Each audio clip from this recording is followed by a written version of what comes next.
Hello, my friends. Well, I don't have my comfy robe on today. I have my slippers, but it's so hot outside. If you live in St. Louis, Missouri, like I do, we had spring weather today, which was fantastic, but it kind of threw a wrench in my plans to read you a book about winter. But I'll still read the book. Just pretend that it's winter. We're supposed to get snow tomorrow anyway. So let's read a book.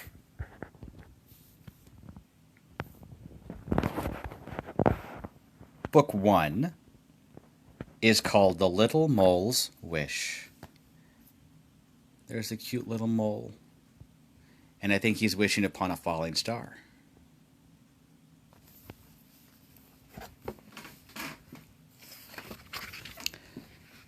Little Mole's Wish.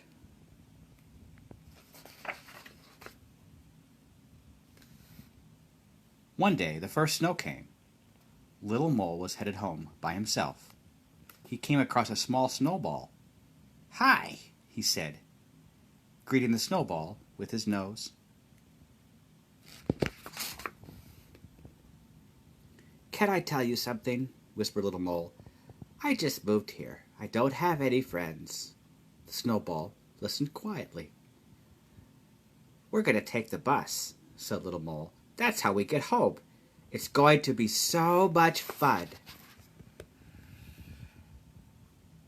He and his friend waited patiently.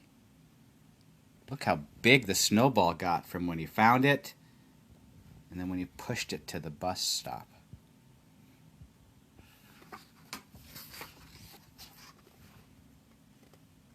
Along came Mr. Bear's bus. "Hey, kid, you can't bring a snowball on here." "But this is my friend," said Little Mole. "Your friend? Snow is just snow. It'll melt." Mr. Bear drove off. Little Mole had a brilliant idea. What's his idea? What did he turn the snowball into? He and his friend waited patiently.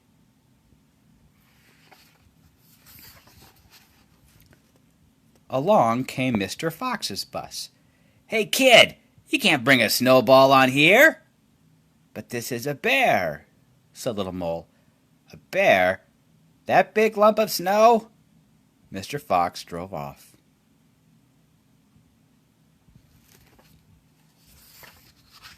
Little Mole had a brilliant idea.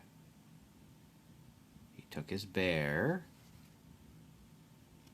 What did he add for the bear? Looks like he gave the snow bear his own little snow backpack. He and his friend waited patiently.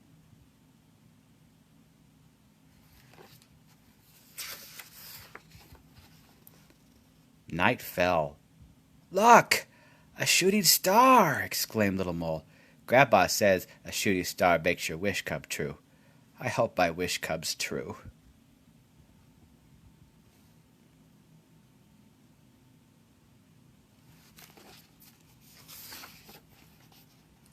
"Are you cold? Here, you can wear my hat."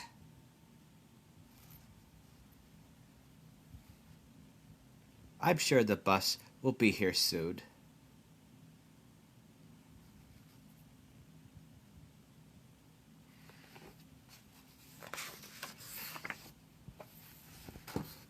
Along came Mr. Deer's bus.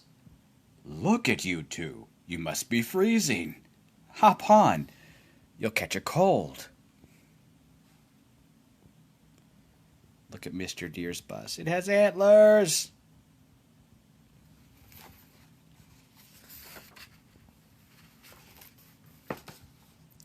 It was so cozy and warm on the bus. Little Mole grew sleepy. Look at all the other people riding the bus. Shh. Shh. It must be very late. When Little Mole woke up, he was all alone.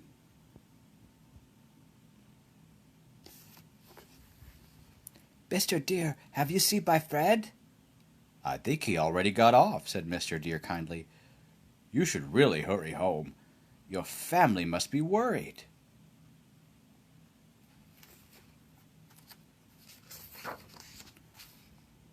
"I didn't even get to say goodbye," Little Mole thought. He trudged home slowly.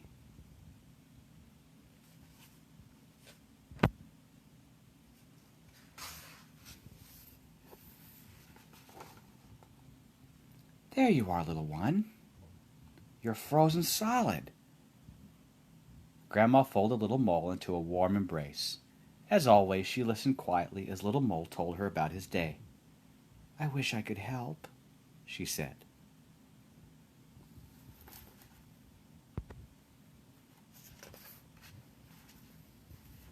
That night, Little Mole couldn't fall asleep. Where did my friend go?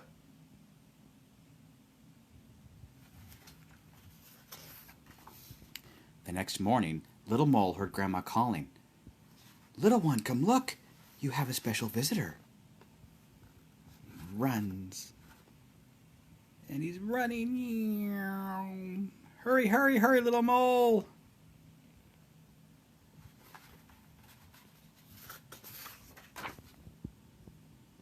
He's running. I wonder who his friend is. Where's his friend? Look who it is! It's his friend!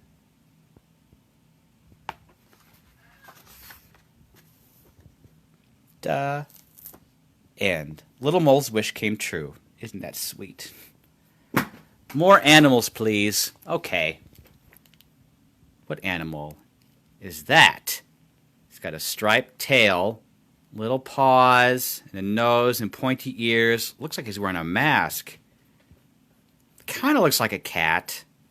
I think that's a raccoon. This book is called Little Juniper Makes It Big. Let's see. Ooh, there's Little Juniper.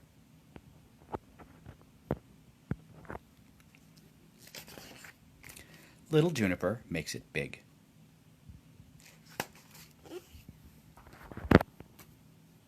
Juniper was little. Too little, she thought. Adults only build things in adult sizes, she grumbled just loud enough for her mama to hear. If kids made houses, we'd make them to fit properly. Like all clever children, she found unfairness most annoying. Oh, I hate when things are unfair. Patience, Junebug, her mama said. You're growing more every day.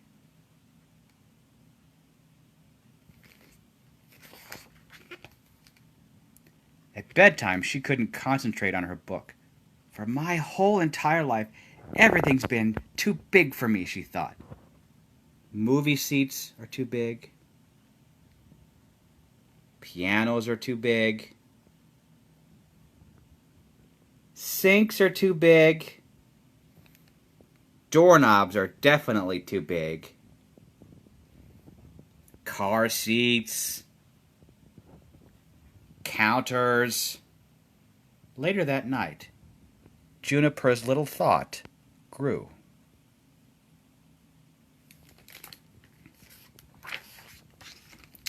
By breakfast, her little thought had become a big idea. By lunchtime, a cunning plan. Oh, she's sticking her tongue out. That means she's concentrating very hard. Juniper assembled springboards and stilts. Whoa, whoa. Built heighteners and hoppers. Made cranes and catapults and what else? Even flew by balloon. But despite her inventiveness, Juniper's efforts fell short. Thud. right in the laundry basket.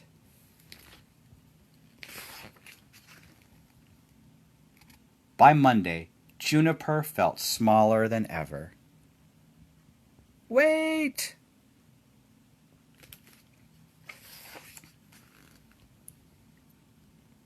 Things were better at school. At school, she didn't feel little. At school, she was average. Some kids were taller and some smaller.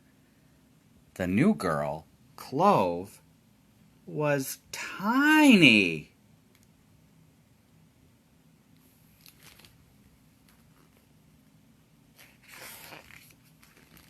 Juniper liked hanging out with Clove. She was amazing. Being small didn't stop her at all.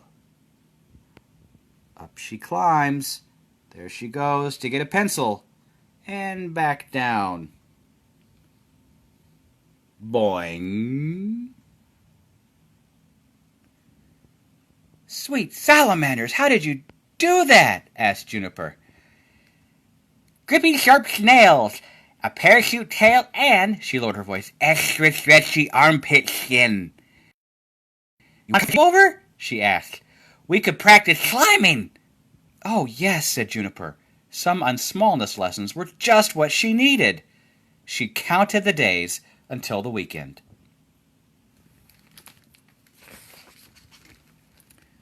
On Friday, Juniper packed her suction cup shoes, 13 feet of rope, and a helmet. She said goodbye to her mama and headed to Clove's house. But when she arrived, she found she didn't need to climb or stretch for anything. In Clover's home, Juniper was adult size. Look how big Juniper is compared to Clover's family. She's huge.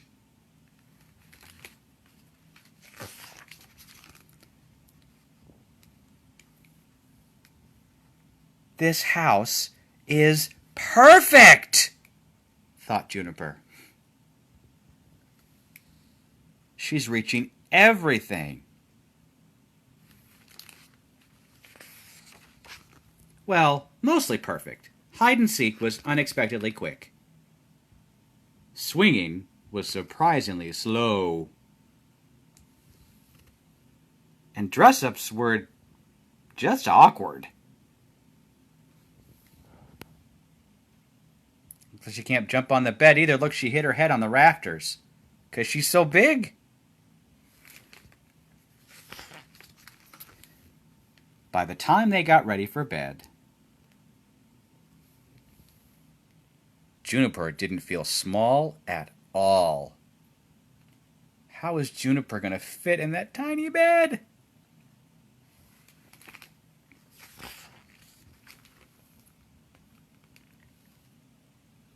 Juniper, let's play at your house next time, said Clove. I bet it's huge. Bet I could hide in your sock drawer. Bet your bathtub feels like a pool. Clove actually seemed to enjoy being small. Juniper hadn't ever thought of it that way, but a cramp in her tail made it hard to focus on the idea. Look, she's squozen into that little tiny space. I don't think she's going to sleep well. The next day, she returned to her way too big house. Our home is very nearly almost perfect, she said.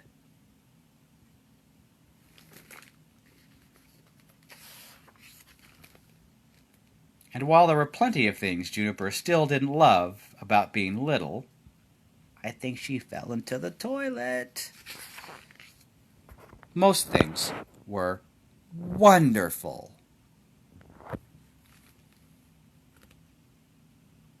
End. I like that book. Sometimes I think I'm too small too. Like when I can't reach your next book. Oh, I got it. Okay, here we go. Last book is about a dog. Dear Mrs. LaRue, letters from obedience school. Letters? The dog's writing a letter. Obedience school is where they teach dogs how to behave. Like regular school for us. Letters from obedience school. I think that's Mrs. LaRue.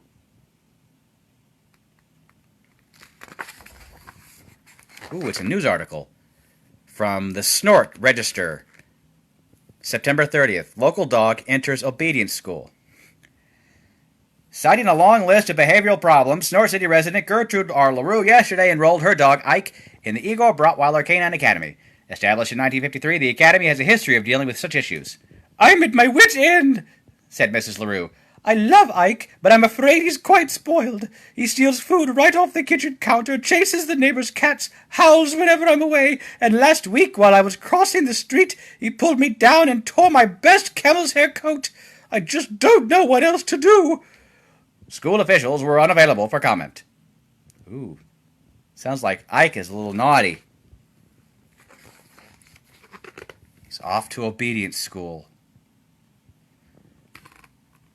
"Dear Mrs. LaRue, how could you do this to me?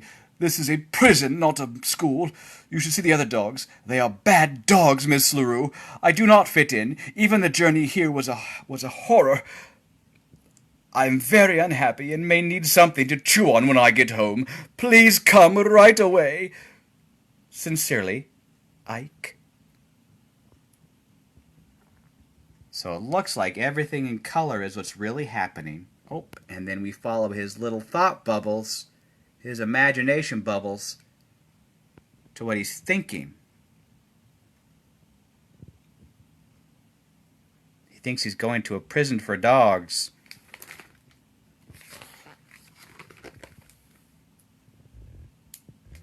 He's at the typewriter. "Dear Mrs. LaRue, were you really so upset about the chicken pie? You know, you might have discussed it with me. You could have said, 'Ike, don't eat the chicken pie. I'm saving it for dinner.' Would that have been so difficult? And it would have been a lot of hard feelings. Needless to say, I am being horribly mistreated. You say I should be patient and accept that I'll be here through the term. Are you aware that the term lasts 2 months? Do you know how long that is in dog years?" Oh, he ate Mrs. LaRue's chicken pie. I don't know, he thinks he's being horribly treated, but I see a bowl of treats and a can that says fancy on it. He's got a nice cozy bed. I don't know about this prison thing. "Dear Mrs. LaRue, I'd like to clear up some misconceptions about the Hibbins cats. First, they are hardly the little angels Mrs. Hibbins makes them out to be. Second, how should I know that they were doing out on the fire escape in the middle of January? They were being a bit melodramatic, don't you think? The way they cried and refused to come down. It's hard to believe they were really sick for 3 whole days, but you know cats. Your dog, Ike."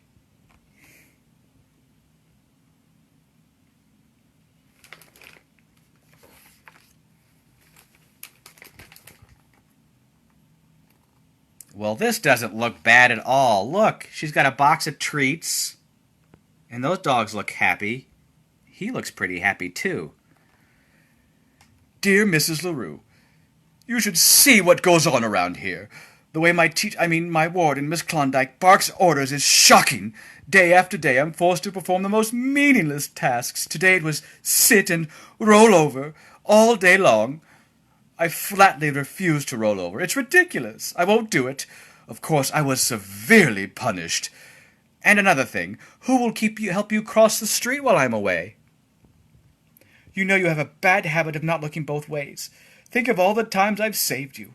Well, there was that one time anyway. I must say you weren't very grateful, complaining on and on about that tiny rip in your ratty old coat.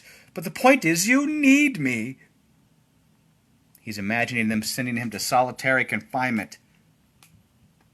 That's what he imagines his teacher to look like. But there's his real teacher. He sure has a vivid imagination.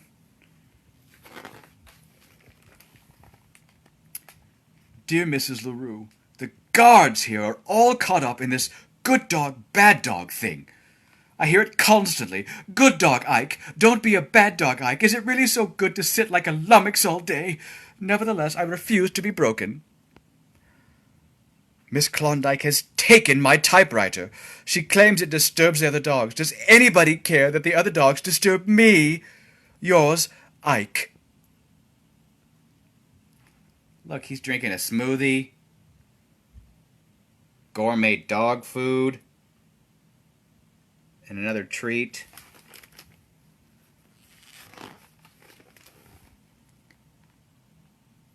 Dear Miss LaRue, were the neighbors really complaining about my howling? It is hard to imagine. First, I don't howl that much. You were away those nights, so you wouldn't know, but trust me, it was quite moderate. Second, let's recall that these are the same neighbors who constantly waking me up in the middle of the afternoon with their loud vacuuming. I say we all have to learn to get along. My life here continues to be a nightmare. You wouldn't believe what goes on in the cafeteria. Sincerely, Ike. P.S. I don't want to alarm you, but the thought of escape has crossed my mind. The cafeteria sure looks like a fancy restaurant to me. But here's what he's imagining. There's a list of rules. No howling, no biting, no scratching, no growling, no slobbering, no barking, and no seconds. That's not really what's happening. Look at him over there smiling and eating. Oh, Ike.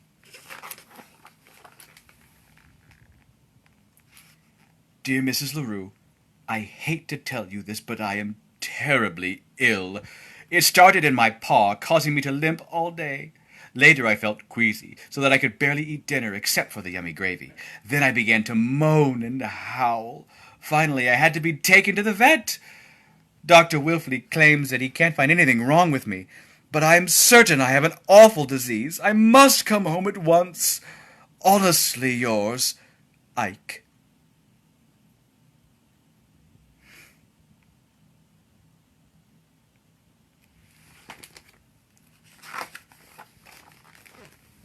Well, this is just getting silly. Dear Mrs. LaRue, thank you for the lovely get well card.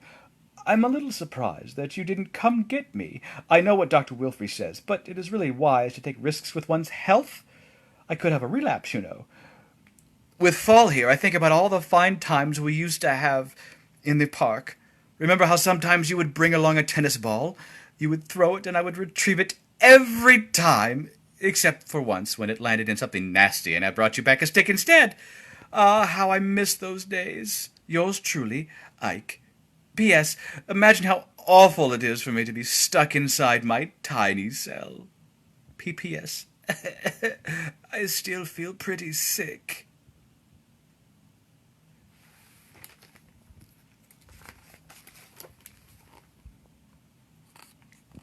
Dear Miss LaRue, by the time you read this, I will be gone. I have decided to attempt a daring escape.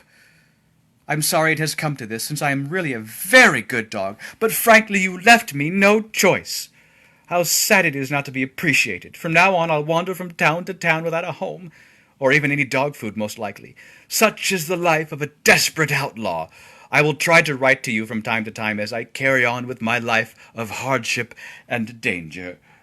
Your lonely fugitive, Ike. Give me a break, Ike. Oop, it's another newspaper. From the Snort City Register, October 10th. Former Snot City resident Ike LaRue escaped last night from the dormitory at the Eagle Rottweiler Canine Academy. The dog is described as toothy by local police. His current whereabouts are unknown.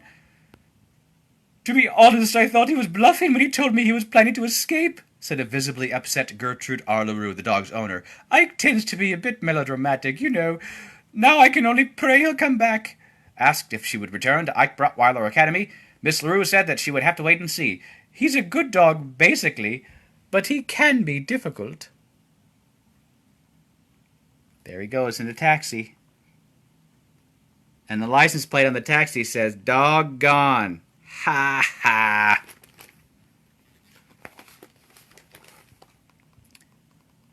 Dear Mrs. LaRue, I continue to suffer horribly as I roam this barren wasteland. Who knows where my wanderings will take me now? Hopefully to some place with yummy food. Remember the special treats you used to make for me? I miss them. I miss our nice, comfy apartment. But mostly, I miss you. Your sad dog, Ike. P.S. I even miss the Hubbins cat, in a way. So he's imagining he's in a boxcar traveling all by himself, all alone without food.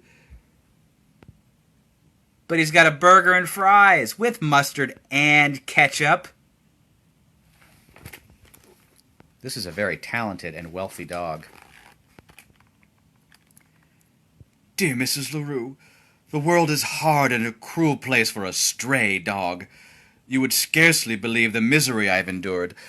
So I have decided to return home.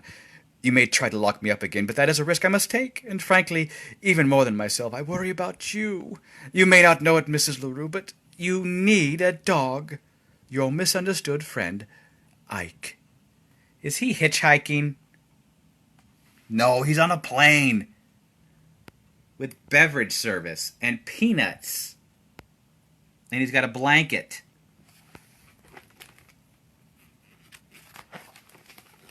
Ooh! What happened now? The Snort City Register. Hero dog saves owner. Ike LaRue, until recently a student at the Igor Brottweiler Canine Academy, returned to Snort City yesterday in a dramatic fashion. In fact, he arrived just in time to rescue his owner, Gertrude R. LaRue of 2nd Avenue, from an oncoming truck. Mrs. LaRue had made the trip downtown to purchase a new camel's hair coat. Apparently, she neglected to look both ways before stepping out into traffic. The daring rescue was witnessed by several onlookers, including Patrolman Newton Smitzer. He rode right across 2 lanes of traffic to get at her, said Smitzer. It was really something. I haven't seen a ruling like that since I left the police academy. He saved her life. Go Ike.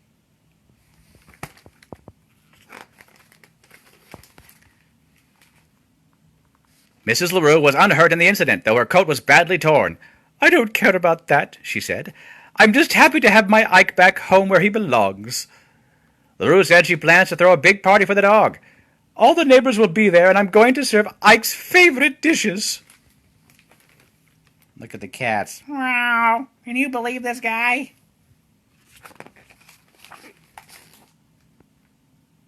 I'll bet you can't wait to taste the chicken pie. The end of that lengthy but fun book. All 3 books. So I will see you next time. Brush your teeth, have a good night's sleep, and I love you. See you next time. Bye.